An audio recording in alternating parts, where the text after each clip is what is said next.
میرا نام نورین ہے۔ میں اپنے شوہر اور بیٹی کے ساتھ لاہور کی رہنے والی ہوں۔ ویسے تو میرا تعلق خوشحال گھرانے سے تھا، مگر میرے شوہر کی آمدن اتنی نہ تھی کہ وہ ہم 3 افراد کے لیے زندگی کی تمام تر آسائشات فراہم کر سکتے۔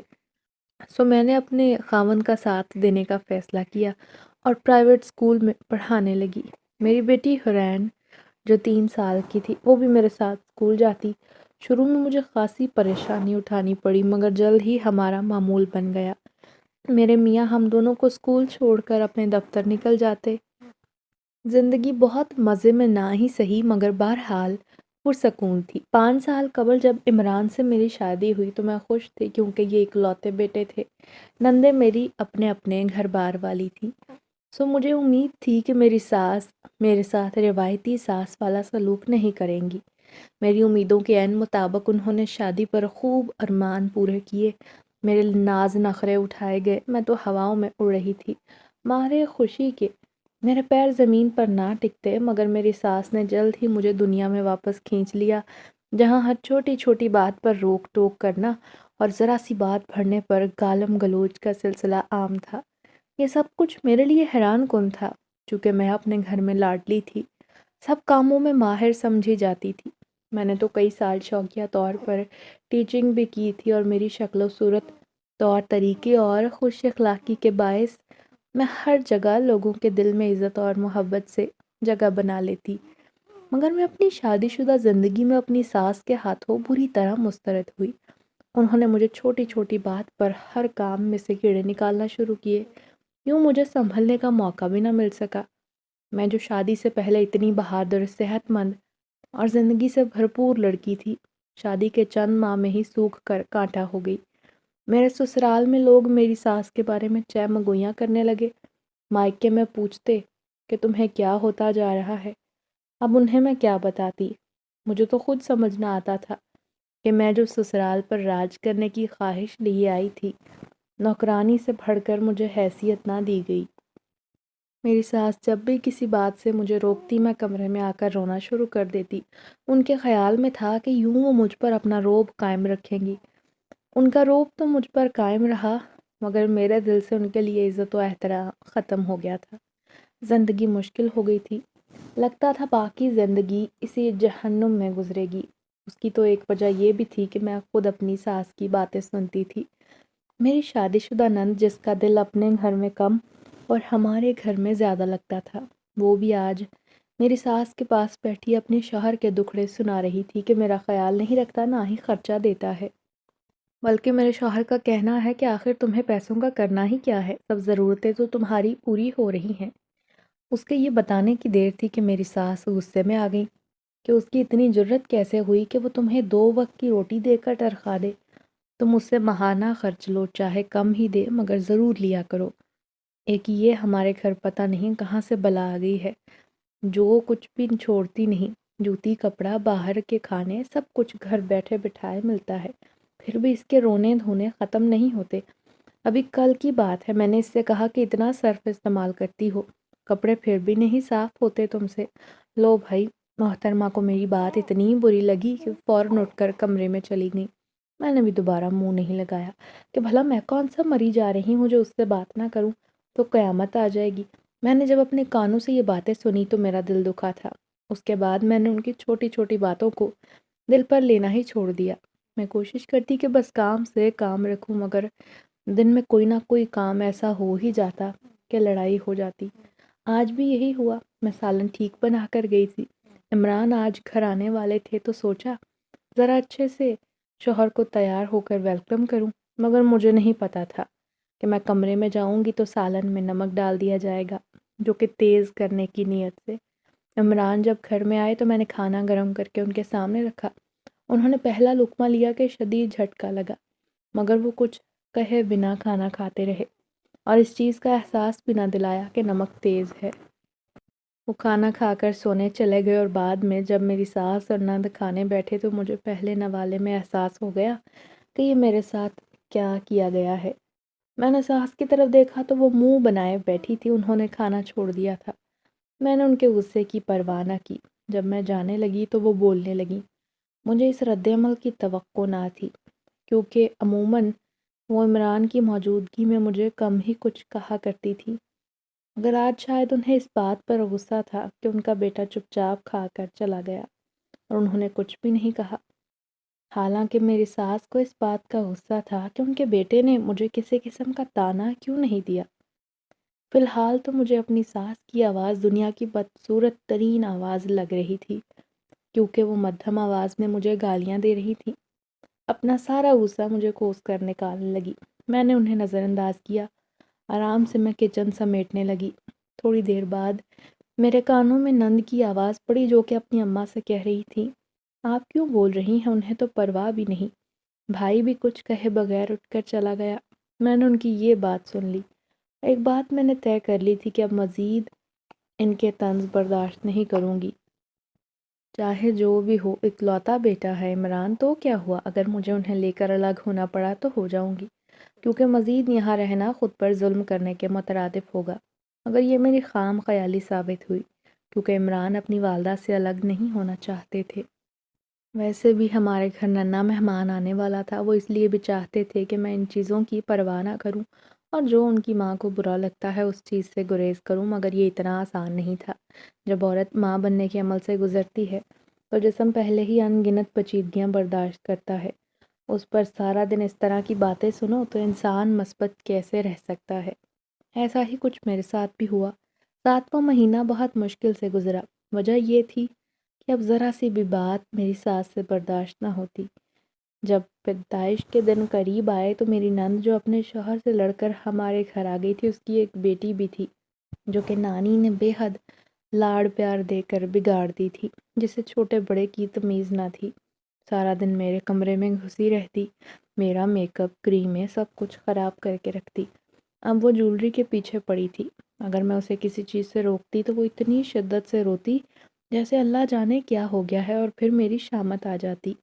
حالانکہ مجھے بچوں سے لگاؤ تھا اور میں کوشش بھی کرتی کہ اس سے پیار سے بات کروں، مگر یہ ہر روز ممکن نہ تھا۔ میں اب اس سے چڑھنے لگتی تھی۔ میں سوچتی کہ اگر یہ اس گھر میں رہی تو میرے بچے کی کیا قدر ہوگی۔ میری ساس تو مجھ سے نفرت کرتی ہیں، نہ جانے اپنے پوتا یا پوتی سے محبت کریں گی یا نہیں۔ خیر، اسی طرح کی منفی سوچوں نے میرا دماغ خراب کر دیا تھا۔ میں نے عمران کو اس لیے نہ بتایا کہ وہ پریشان ہوں گے۔ رات تکلیف میں گزری اور فجر کی اذان کے وقت اللہ نے مجھے پھول سی بیٹی عطا کر دی۔ میں خوش تھی۔ عمران بھی آ گئے۔ وہ بھی بچی کو دیکھ کر بہت خوش ہوئے۔ اگر ایسے خوشی کے موقع پر بھی کوئی خوش ہونے کی بجائے آپ کو طنز کرے تو پھر آپ اس سے ہمیشہ کے لیے بدظن ہو جاتے ہیں۔ اور یہی کچھ میرے ساتھ ہوا۔ ساس نے بچی میں نقص نکالنے شروع کیے۔ اس کی ناک کس پر چلی گئی؟ اب میں نے عمران کو دیکھا کہ شاید وہ اپنی اولاد کے لیے کچھ بولے گا، مگر عمران جب بھی میری نند کی بیٹی کو کچھ کہتے تو وہ فوراً جواب دے دیتی، مگر عمران کی خاموشی نے مجھے مزید دکھی کر دیا تھا۔ اب میرے ذہن میں یہ بات پختہ ہو گئی کہ مجھے مزید اس عورت کے ساتھ نہیں رہنا۔ جب میری بیٹی 7 دن کی ہوئی تو میرے والدین اس کے لیے ڈھیروں چیزیں لے کر آئے، کپڑے، جوتے، کھلونے، کمبل اور پتہ نہیں کیا کیا۔ میں اپنے والدین کی لاڈلی تھی تو ظاہر ہے میری اولاد بھی ان کی لاڈلی تھی، جس کے لیے وہ اتنا کچھ لائے تھے۔ میں نے امی سے کہا کہ میں ان کے ساتھ جانا چاہتی ہوں، کم از کم مجھے وہاں ذہنی سکون تو ملے گا۔ امی نے عمران سے بات کی۔ وہ چاہتے تھے کہ میں زیادہ وقت سسرال میں رہوں تاکہ میں اپنی ساس کے ساتھ تعلقات بحال کر سکوں، جو کہ ممکن نظر نہیں آتا تھا۔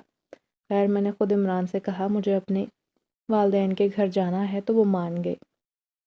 گھر آ کر میں نے والدین سے ساری بات کی، کیونکہ واقعی میں تکلیف میں تھی، مگر میں اب اپنی ساس کے ہاں واپس نہیں جانا چاہتی تھی۔ مگر یہ ضروری بھی نہیں کہ انسان جو سوچے وہی ہو جائے۔ ایسا ہی کچھ میرے ساتھ ہوا۔ نہ چاہتے ہوئے بھی مجھے واپس اسی گھر میں لوٹ کر آنا پڑا، مگر اس بار میں سوچ کر آئی تھی کہ مجھے مظلوم بن کر نہیں جینا۔ اب میرے ساتھ میری اولاد بھی تھی۔ جو بھی ہوا صاف صاف جواب دوں گی۔ میں نے عمران سے کہا میں ہرگز گری پڑی نہیں کہ جس کا جو جی چاہے مجھے کہتا رہے، اسی لیے بہتر ہے آپ اپنی امی کو سمجھا لیں، اب میں برداشت نہیں کروں گی۔ پھر مت کہنا کہ میری ماں سے بدتمیزی کر رہی ہو۔ انہوں نے جواباً خاموشی اختیار کی۔ جس بات سے مجھے اندازہ ہو گیا کہ یہ انسان کبھی میرا ساتھ نہیں دے گا۔ آج تیسرا دن تھا، میری ساس نے میرا کھانا پینا الگ کر دیا تھا۔ ان کا کہنا تھا کہ جب تمہیں میرے حساب سے نہیں چلنا تو ساتھ رہنے کا فائدہ نہیں۔ انہوں نے جذباتی انداز اختیار کیا جس سے ظاہر ہے ان کا بیٹا ہی متاثر ہو سکتا تھا۔ میں نے ان کی بات پر کوئی خاص رد عمل نہ دیا۔ ویسے بھی جب وہ میری اولاد کو نہیں سنبھالتی، نہ ہی انہیں اس بات کی ذرا سے فکر ہوتی کہ یہ اکیلی کیسے سارے گھر کا کام کرے گی، تو پھر میں نے ان کی فکر کرنا چھوڑ دی۔ آج صبح سے ان کا موڈ خراب تھا۔ وجہ یہ تھی کہ میری نند کے سسرال والے آئے تھے۔ وہ لوگ صلح کی نیت سے آئے تھے، مگر میری نند ان کے ساتھ جانے کو تیار نہ تھی۔ اس کا کہنا تھا کہ اگر ساتھ لے کر جانا ہے تو مجھے الگ رکھیں۔ اب اس کا شوہر اکڑ گیا کہ وہ کیوں اپنے والدین سے الگ رہے، اور اس نے میری مثال دی کہ تمہاری بھابھی بھی تو تمہاری ماں کے ساتھ رہتی ہے، تم کیوں نہیں رہ سکتی؟ بس اس کا یہ کہنا تھا کہ میری ساس تو آگ بگولا ہو گئی اور اپنے داماد سے کہا، جس طرح میں رہ رہی ہوں اپنی بہو کے ساتھ وہ تو میں ہی جانتی ہوں۔ اللہ نے ایک بہو دینی تھی تو ذرا ڈھنگ کی دے دیتا۔ اب انہوں نے باقاعدہ اونچی آواز میں کہا، حالانکہ میرا اس معاملے سے ہرگز کوئی تعلق نہیں تھا، مگر نہ جانے کیوں اس عورت کو مجھ سے اللہ واسطے کا بیر تھا۔ ہر معاملے میں میری بے عزتی کرنا ان کا محبوب مشغلہ تھا۔ میری نند کے سسرال والے تو اسے ساتھ لیے بغیر چلے گئے، مگر اس عورت کے اندر جو لاوا ابل رہا تھا وہ کسی طور کم نہ ہوا۔ شام کے کھانے کے بعد جب میری نند اور بچی سونے کے لیے کمرے میں چلے گئے تو میں نے ساس سے کہا، مجھے آپ سے بات کرنی ہے۔ کیا بات کرنی ہے تمہیں؟ انہوں نے خاص ذلت آمیز لہجے میں کہا، اور آج بھی انہوں نے اسی لہجے میں بات کی تھی۔ خیر میں نے اپنی بات ان کے سامنے رکھی کہ مجھے آپ اس انداز میں مخاطب کیوں کرتی ہیں؟ میں نے آپ کا کیا بگاڑا ہے؟ آپ اپنی مرضی سے اپنے کام کرتی ہیں، میرے کاموں میں آپ 100 کیڑے نکالتی ہیں۔ مجھے آپ کی گالم گلوچ اور یہ ذلت آمیز انداز بہت برا لگتا ہے۔ آپ خود پر قابو رکھیں ورنہ اپنے بیٹے کا گھر اجاڑنے کی ذمہ دار آپ خود ہوں گی۔ میں نے حتمی انداز میں اپنا فیصلہ سنایا اور کمرے میں آ گئی۔ زندگی میں پہلی بار کسی بڑے سے ایسے بات کی تھی تو تکلیف بھی ہو رہی تھی، مگر ایک طرف اطمینان بھی تھا کہ اب سکون سے رہنے دیں گی، مگر نہیں پتہ تھا کہ وہ تو مجھے اپنی پوتی سمیت گھر سے نکالنے کی منصوبہ بندی کر چکی ہیں۔ انہوں نے عمران کو میرے خلاف کرنا شروع کر دیا۔ کچھ روز گزرے اور اس بار جب ویکنڈ پر عمران گھر آئے تو ان کے مزاج میں واضح تبدیلی آ گئی تھی۔ میں نے ان سے کھانے کا پوچھا تو بولے، جی بھر کے کھا چکا ہوں، گھر میں تم 2 لوگ ہو اور تمہاری آپس میں نہیں بنتی۔ عمران نے مجھے کئی باتیں سنا دی، مگر اب میں بھی پیچھے ہٹنے والوں میں سے نہ تھی۔ میری ساس سب کو میرے خلاف تو کر ہی چکی تھی، سو اب یہاں ٹکرے مارتے رہنے کا فائدہ نہیں تھا۔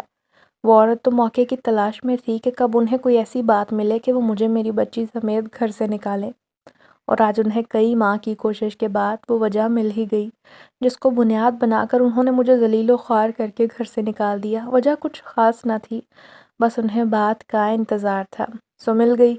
میری نند کے سسرال والے دوبارہ بات چیت کرنے آئے تھے اور اس بار ان کا ارادہ 2 ٹوک بات کرنے کا تھا۔ وہ لوگ جلد فیصلہ کرنا چاہتے تھے جبکہ میری ساس اس معاملے کو طول دیے جا رہی تھیں۔ مجھ سے غلطی یہ ہوئی کہ وہ اس معاملے میں نہ چاہتے ہوئے بھی شامل ہو گئیں۔ وہ بھی ایسے ہے کہ میری ساس نے جب مجھے مثال بنا کر پیش کیا تو یہ بھی کہ اپنی مرضی سے سارے کام کرتی ہے، مجھ سے زبان لڑاتی ہے اور مجھے گھر سے جانے کی دھمکیاں دیتی ہے، تو کیا میں اسے گھر سے نکال دوں؟ یہ کہہ کر دراصل انہوں نے اپنے رشتہ داروں کے سامنے خود کو سچا ثابت کیا تھا کہ کل کو اگر یہ مجھے نکال بھی دیں تو انہیں کوئی برا بھلا نہ کہیں، بلکہ سب کو یہی لگے کہ بہو ہی اچھی نہ تھی، سو گھر چھوڑ کر چلی گئی۔ اب معاملہ میری برداشت سے باہر تھا، جبکہ میری ساس کا تیر نشانے پر لگا۔ جبکہ میں ان کی چال کو سمجھ نہ سکی، بے وقوفی کر گئی، غصے میں اپنا سامان باندھنے لگی۔ عمران مجھے منع کرتے رہے مگر میں نے ان کی نہ سنی اور بیٹی کو لے کر والدین کے ہاں آ گئی۔ رات کے وقت اگر بیاہی بیٹی بنا شوہر کے مائکے جائے تو ماں کو سب سے پہلے جو پریشانی لاحق ہوتی ہے وہی میری اماں کو بھی ہوئی۔ کیا ہوا بیٹا، گھر میں خیریت تو ہے نا؟ شوہر سے لڑ کر آئی ہو جو رات کو اس وقت بیٹی کو لیے یہاں چلی آئی؟ میں نے بھی غصے سے کہا کہ اگر آپ کو بوجھ لگ رہی ہوں تو یہاں سے چلی جاتی ہوں، کسی دارالامان میں تو جگہ مل ہی جائے گی۔ میں نے تقریباً روتے ہوئے کہا تو انہوں نے مجھے گلے لگا لیا اور جی بھر کے رونے دیا۔ جب میرے اندر کا غبار آنسوؤں میں دھل گیا تو میں نے ساری بات تفصیلاً بتائی کہ میں نے 4 سال کا عرصہ وہاں کیسے کاٹا ہے۔ میری اماں تب تو خاموش ہو گئیں، مگر اس سے پہلے جب بھی میں ان سے کوئی بات دل کی شیئر کرتی تھی تو وہ ہمیشہ مجھے صبر کرنے کی ہی تاکید کرتی، مگر آج ان کی خاموشی بتا رہی تھی کہ اماں بھی میرے وہاں واپس لوٹنے کے لیے رضامند نہیں۔ اگلی صبح انہوں نے ابا سے بات کی تو ابو نے کہا کہ میں اس سلسلے میں عمران سے بات کروں گا۔ یہ تو بالکل کوئی صحیح بات نہ ہوئی کہ بلا وجہ ہماری بیٹی کو اتنی ذلت کا سامنا کرنا پڑے اور وہ اتنی تنگی میں زندگی گزار دے۔ ابو نے اگلے دن عمران کو کال کی اور انہیں کہا کہ وہ مجھے اپنے ساتھ لاہور رکھیں، دوسری کوئی بات قابل قبول نہ ہوگی۔ اب عمران کو سمجھ نہ آیا کہ وہ اپنے سسر کو کیا جواب دیں، کیونکہ ان کی آمدن اتنی نہ تھی کہ وہ مجھے ساتھ رکھ سکتے۔ یہ بات وہ وقتاً فوقتاً مجھے بتاتے رہتے تھے، مگر میں نے ضد پکڑ لی کہ میں آپ کے ساتھ رہوں گی، ورنہ میں اپنے والدین کے گھر پر ہی ٹھیک ہوں۔ چاروں ناچار انہیں میری ضد کے آگے ہتھیار ڈالنے پڑے اور وہ میری یہ بات ماننے کو تیار ہو گئے کہ مجھے لاہور میں اپنے ساتھ رکھیں گے۔ انہوں نے کرائے کا مکان دیکھنا شروع کیا اور ظاہر سی بات ہے کہ اپنی جیب کے مطابق گھر ڈھونڈنا تھا، جو کہ خاصا مشکل نظر آ رہا تھا، لیکن آخر کار ہمیں گھر نسبتاً سستا اور کم کرائے میں مل گیا۔ ہم اس مکان میں شفٹ ہو گئے۔ ہم جب اس کالونی میں شفٹ ہوئے تو آس پاس کے لوگوں نے بہت ڈرایا کہ اس مکان پر جنات کا سایہ ہے، اور یہ بھی کہ یہاں سیب بستے ہیں، اس لیے کوئی بھی یہ مکان لینے کو تیار نہیں، جبکہ اس مکان کو خالی پڑے کئی سال گزر گئے ہیں۔ اب آپ نے لے لیا تو ذرا خیال سے رہیے گا۔ ساتھ والی پڑوسن جو ذرا شوخ مزاج تھی، اس نے کہا، مگر میرے شوہر ان باتوں کو ذرا اہمیت نہ دیتے تھے۔ ان کا کہنا تھا کہ ایسی کسی مخلوق کا کوئی وجود نہیں، یہ صرف وقتی باتیں ہیں، مگر میں جنات کے وجود پر یقین رکھتی تھی۔ ظاہر ہے ان کے وجود سے انکار کرنا ممکن ہی نہ تھا، کیونکہ قرآن پاک میں باقاعدہ ذکر ہے۔ ممکن ہے عمران نے میرے دل کی تسلی کے لیے یہ بات کہی ہو۔ خیر، میں نے خود کو سمجھایا اور روزمرہ کے کاموں میں لگ گئی۔ حریم 3 سال کی ہو گئی، اس نے نیا نیا بولنا سیکھا تھا، میری طرح وہ بھی باتونی ہی تھی، پورا دن مجھ سے اٹکھیلیاں کرتی، نت نئی شرارتیں کرتی۔ مجھے بھی یہاں آ کر تھوڑا ذہنی سکون نصیب ہوا تھا۔ آج کل میں سوچ رہی تھی کہ میں جاب شروع کر لوں تاکہ عمران کی تھوڑی بہت مدد کر سکوں۔ اسی سلسلے میں میں نے کالونی میں کچھ عورتوں سے بات بھی کی تھی کہ اگر وہ کسی قریبی اسکول کے متعلق کچھ جانتی ہیں تو مجھے بتائیں، تاکہ میں عمران کی تھوڑی بہت مدد کر سکوں خرچے کے معاملے میں، اور پھر بیٹی کے حساب سے میں جاب کر سکوں گی۔ میری یہ تلاش جاری تھی اور پھر وہ ہوا جس کی مجھے امید نہ تھی۔ کچھ دن سے حرین مجھ سے بہت کم بات چیت کرنے لگی تھی، ورنہ تو وہ پہلے پورا پورا دن باتیں ہی کیا کرتی تھی، مگر اب اس نے چپ رہنا شروع کر دیا تھا۔ میں نے عمران کو بتایا تو وہ کہنے لگے کہ ارے بچے یوں ہی کرتے ہیں، پریشان ہونے کی ضرورت نہیں، مگر میں نے حرین کو دیوار سے باتیں کرتے دیکھ لیا تھا۔ میں نے بہت پیار سے پوچھا کہ میری بیٹی آپ کس سے بات کر رہی ہیں؟ تو اس نے مجھے حیران کر دیا۔ ماما، آپ میری نئی فرینڈ سے نہیں ملی؟ دیکھیں تو اس کے بال کتنے پیارے ہیں، بالکل میری گڑیا جیسے۔ اس کی بات سن کر میں ہکا بکا رہ گئی، کیونکہ میرے سامنے تو خالی دیوار تھی، اس کے علاوہ اور کوئی نہ تھا۔ میں نے سوچا عمران سے بات کروں، مگر وہ جناب تو ایسا کچھ سننے کو تیار ہی نہ تھے، بلکہ انہوں نے کہا کہ یہ بس تمہارا وہم ہے، بچے ایسے ہی کھیلتے ہیں، کارٹون دیکھتی ہے، ٹی وی دیکھتی ہے، تمہیں فکر کرنے کی ضرورت نہیں، تم بلا وجہ پریشان ہو رہی ہو۔ عمران نے مجھے سمجھایا تو میری فکر کم ہو گئی، مگر میں نے سوچ لیا تھا کہ میں اپنی بیٹی پر مکمل نگاہ رکھوں گی، اور میں نے ایسا ہی کیا۔ کچھ دن بعد حرین واش روم کے سامنے کھڑی باتیں کر رہی تھی تو مجھے سایہ دکھائی دیا۔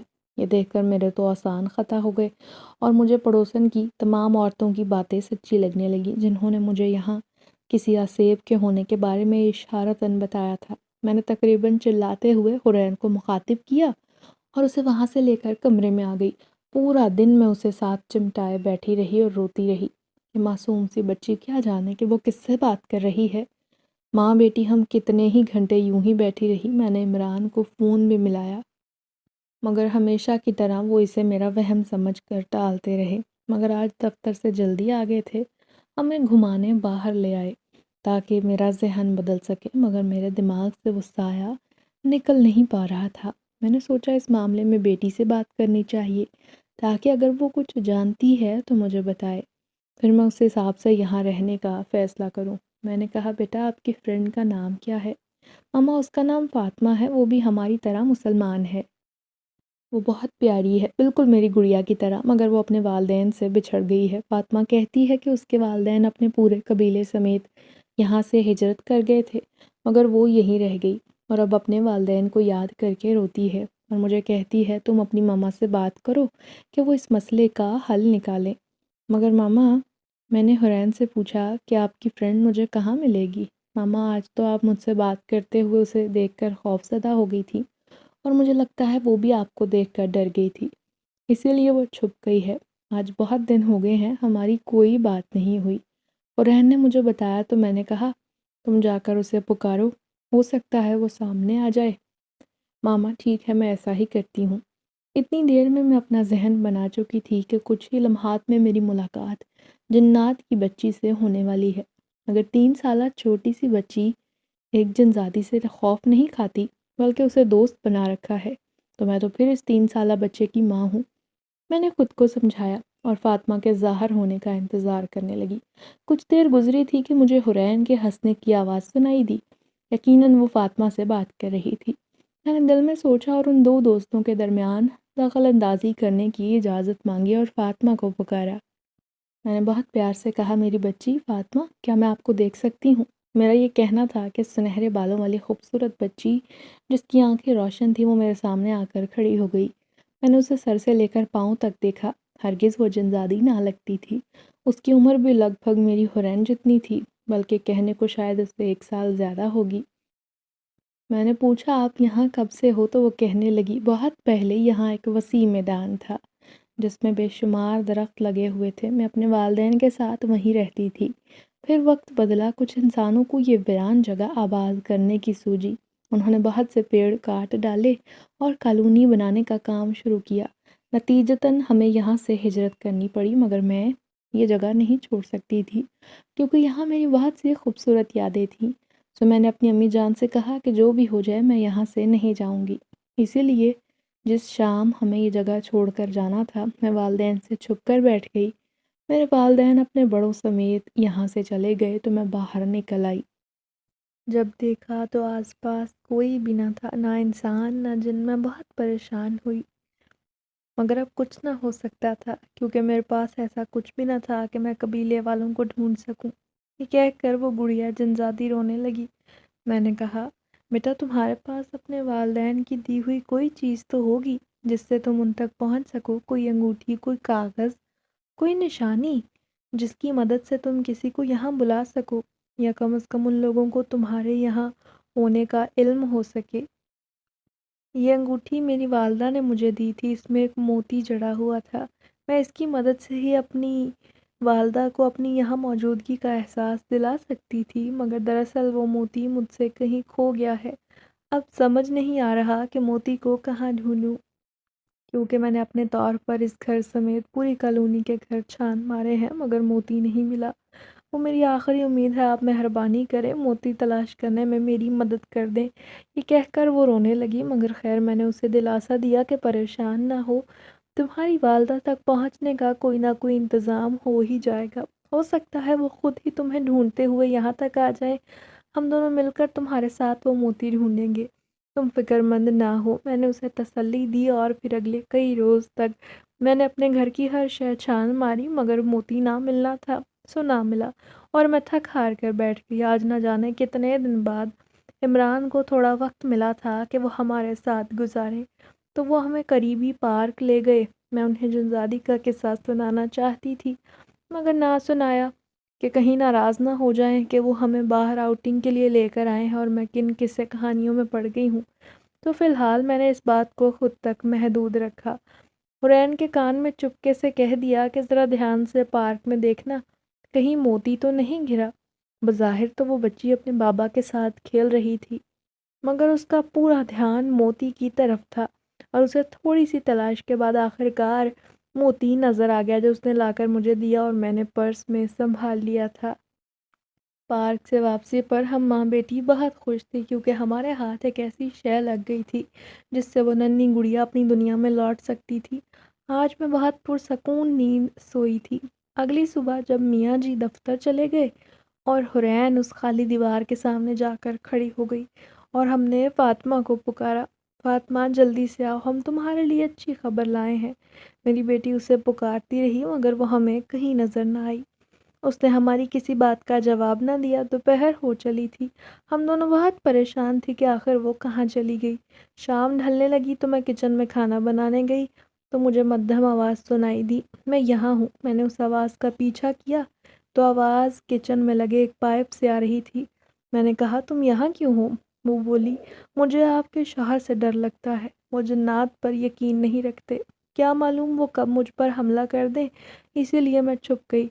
میں نے اسے بتایا کہ ہمیں ایک منفرد ساخت کا موتی پارک سے ملا ہے، میرا اندازہ ہے کہ وہ تمہاری انگوٹھی کا موتی ہے، بالکل چھوٹا سا ہے، لاؤ اپنی انگوٹھی دکھاؤ بیٹا، میں موتی کو اس میں لگا کر دیکھتی ہوں۔ میں نے فاطمہ سے کہا تو وہ سامنے آ گئی، اس نے چھوٹی سی انگوٹھی میرے ہاتھ میں رکھ دی، بلا شبہ بہت خوبصورت انگوٹھی تھی۔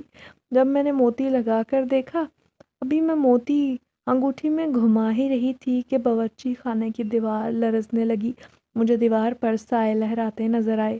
میں نے فاطمہ سے کہا یہ کیا ہے؟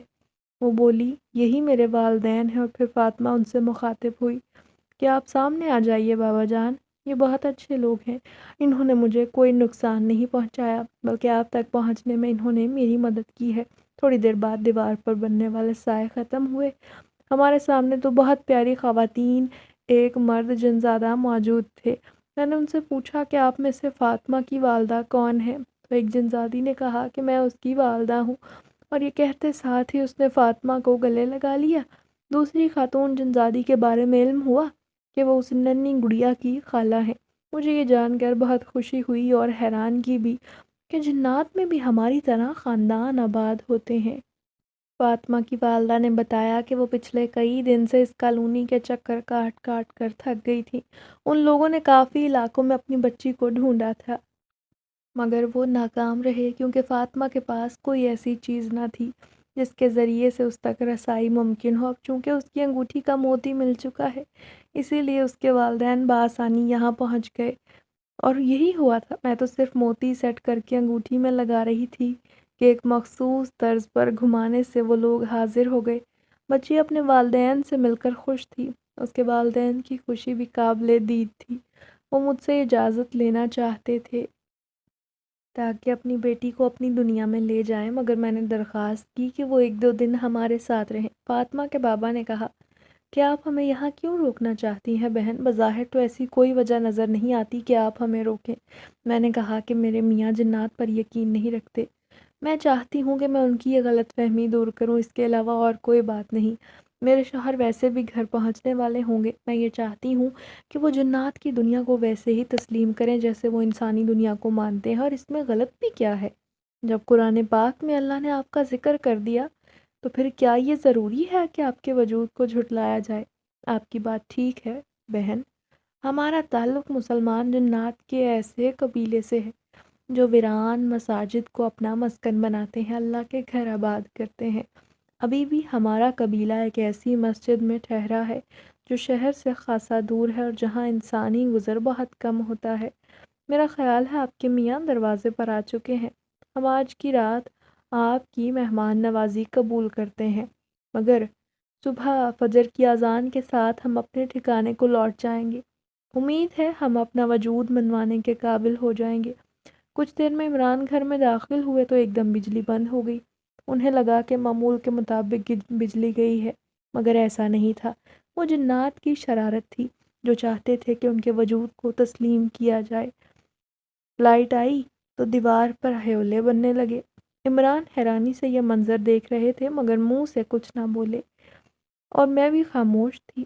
اتنے میں آواز آئی، عمران صاحب ہمیں آپ سے بات کرنی ہے۔ عمران کی حالت تو ایسی ہو گئی کہ کاٹو تو بدن میں لہو نہیں۔ ان کا رنگ پیلا پڑ گیا۔ میرا اور حرین کا ہاتھ پکڑ کر وہ بامشکل گھر کے بیرونی دروازے تک آئے تھے۔ ان کا ارادہ ہمیں لے کر گھر سے نکلنے کا تھا، مگر میں نے ہاتھ چھڑوا لیا اور کہا عمران گھبرانے کی کوئی بات نہیں، یہ جنات ہمیں نقصان نہیں پہنچائیں گے، آپ اندر تو چلیں، ہم ان سے بات کریں گے، وہ ہمارے دوست ہیں، آپ پریشان نہ ہو، یہ وہی لوگ ہیں جن سے ہماری بیٹی بات کرتی ہے، یہ اس کے دوست ہیں۔ یہ کہہ کر میں عمران کو کسی طریقے سے اندر لے آئی تو فاطمہ اپنے والدین کے ساتھ وہاں ہماری منتظر تھی۔ میں نے کہا یہ دیکھیے، یہ ننھی سی جنزادی ہے، بالکل ہماری بیٹی کی ہم عمر ہے۔ اس کے والدین جب یہاں سے ہجرت کر گئے، یہ یہاں اکیلی رہ گئی تھی تو حرین کے ساتھ اس کی دوستی ہو گئی۔ اب خاصی مشکلات اٹھانے کے بعد اس کے والدین اپنی بچی تک پہنچے ہیں۔ فاطمہ کے والد نے کہا کہ ہم بس آج رات آپ کے مہمان ہیں، صبح ہوتے ہی ہم یہاں سے چلے جائیں گے، آپ بے فکر رہیے۔ ہمیں آپ کی بیگم نے کہا کہ آپ کو جنات کے وجود پر شک ہے، اسی لیے ہم اپنا آپ منوانے کے لیے یہاں ہیں۔ آپ کی بیٹی نے ہماری بچی کا بہت ساتھ دیا، جس کے لیے ہم آپ کے تاعمر شکر گزار رہیں گے، اور یہ ایک انگوٹھی ہماری جانب سے بطور تحفہ قبول کریں۔ آپ کو کبھی ضرورت پڑے تو ہمیں یاد کر لیجئے گا، ہم حاضر ہو جائیں گے۔ انہی باتوں میں رات گزرنے کا پتہ ہی نہ چلا۔ جنزادی کے والد نے میرے میاں سے تفصیلی گفتگو کی اور انہیں اپنے نئے مسکن کی بابت بتائی۔ عمران نے اس جنزادے سے کہا کہ وہ ضرور اس مسجد میں جائیں گے اور ان کے سردار سے ملاقات کریں گے۔ باتوں ہی باتوں میں رات کٹ گئی، فجر کی اذان ہونے لگی۔ پھر انہوں نے عمران سے اجازت لی اور اپنے مسکن میں آنے کی دعوت دی۔ ہم نے بھی وعدہ کیا کہ ہم ضرور چکر لگائیں گے۔ یوں وہ خاندان یہاں سے چلا گیا۔ فاطمہ کے جانے سے میری بیٹی اداس ہو گئی، چپ چپ رہنے لگی، مگر میری کوشش ہوتی کہ اس کا دھیان بٹا سکوں، مگر ناکام رہی، کیونکہ وہ اس کی ننھی سی دوست تھی۔ اتنے دنوں میں دوستی کا جو رشتہ ان کے درمیان قائم ہوا تھا، اسے اتنی جلدی بھلایا تو نہیں جا سکتا تھا۔ تو میں نے بھی اپنی بیٹی پر زیادہ دباؤ نہ ڈالا کہ وقت کے ساتھ ساتھ اسے بھول ہی جائے گی۔ اب اس واقعے کو ایک ہفتہ گزرا تھا کہ عمران نے ویکنڈ پر اس مسجد میں جانے کا فیصلہ کیا جہاں ان کا قبیلہ آباد تھا۔ وہ مجھے اور حرین کو لے کر مسجد کی طرف چلے گئے۔ سڑک واقعی ویران تھی، بہت سے کم لوگوں کا گزر یہاں سے ہوتا تھا۔ ظہر کی نماز کے بعد ہم وہاں پہنچے تھے۔ مسجد کے داخلی دروازے تک گئے تو ہمارا استقبال بہت اچھے انداز میں کیا گیا۔ فاطمہ کے والد ہمیں ملے اور زندگی میں پہلی بار کسی سردار جن سے ہماری ملاقات ہوئی۔ جنات کے اس قبیلے کا سردار بزرگ آدمی تھا جس نے ہمیں بتایا کہ وہ پچھلے کئی برسوں سے ہماری کالونی والی جگہ پر مقیم تھے، جو کہ پہلے ایک وسیع و عریض میدان تھا جسے بعد میں رہائشی علاقے میں بدل دیا گیا۔ سردار جن نے ہمیں پورے قبیلے سے ملوایا اور کہا ہم بھی آپ انسانوں کی طرح خاندان بن کر رہتے ہیں، کوشش کرتے ہیں کہ شیاطین جنات سے دور رہیں، اسی لیے زیادہ تر ہمارے مسکن یا تو ویران مسجدیں ہوتی ہیں یا پھر قبرستان۔ بعض اوقات ہم کھلی جگہوں پر بھی ڈیرا ڈال لیتے ہیں۔ یہ ہماری کسی بھی جن سے باقاعدہ پہلی ملاقات تھی۔ عصر کے بعد ہم تینوں وہاں سے واپس آ گئے۔ آنے سے پہلے فاطمہ نے حرین کو اپنی انگوٹھی دے دی تاکہ حرین جب بھی اداس ہو تو وہ فاطمہ کو انگوٹھی کے ذریعے بلوا سکے، اور یوں ان دونوں ننھی سہیلیوں کو کھل کر باتیں کرنے کا موقع ملے۔ آج اس واقعے کو بیتے 20 سال گزر چکے ہیں۔ حرین ماشاءاللہ سے ڈاکٹر بن گئی ہے۔ اس کا چھوٹا بھائی احمد آرمی میں ہے۔ میں نے تب ہی ٹیچنگ شروع کر دی تھی اور آج اپنے گھر میں بیٹھی ہوں۔